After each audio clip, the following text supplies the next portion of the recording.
सुरुवातीला बातमी आहे चंद्रपूरमधून।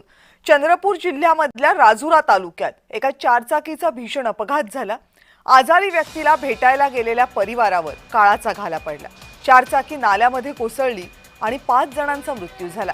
4 जण या अपघातात गंभीर जखमी झाले। ही गाडी नागपूरहून परत येत होती। राजुरा तालुक्यातल्या सोंडो गावाजवळ अपघात झाला। गाडीमध्ये मायलेकी होत्या आणि इतर 5 जण होते ज्यांचा मृत्यू झालाय, तर 4 जण गंभीर जखमी झाले। या घटनेमुळे अवघ्या परिसरात हळहळ होतीये। अपघातामध्ये मृत पावलेलं कुटुंब हे तेलंगणा राज्यामधलं होतं। या संदर्भात आणखीन माहिती देत आहेत माझे सहकारी अनवर शेख। अनवर, झालं काय नेमकं? अपघात झाला कशामुळे?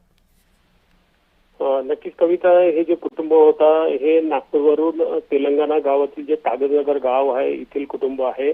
आपल्या नातेवाईकाला नागपूर येथे उपचारासाठी त्यांनी दाखल केलं होतं। त्यांची तब्येत बघितल्यानंतर ते रात्री नागपूरवरून कागजनगरला जात होते। कागजनगरला जात असताना राजुरा जवळ जे सोंडो गाव आहे तिथं रस्त्याचं काम सुरू आहे।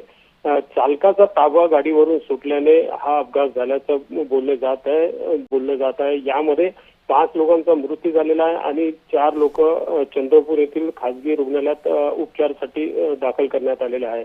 महत्वाचं म्हणजे एकीकडे आज क्रिसमस आणि नवीन वर्षाचा आनंद साजरा होत आहे आणि दुसरीकडे या कुटुंबावर एक मोठा घात झालेला आहे। निश्चित एकाच कुटुंबातील जवळपास 5 जणांचा मृत्यू झालेला आहे। मायलेकींचा याच्यामध्ये समावेश आहे।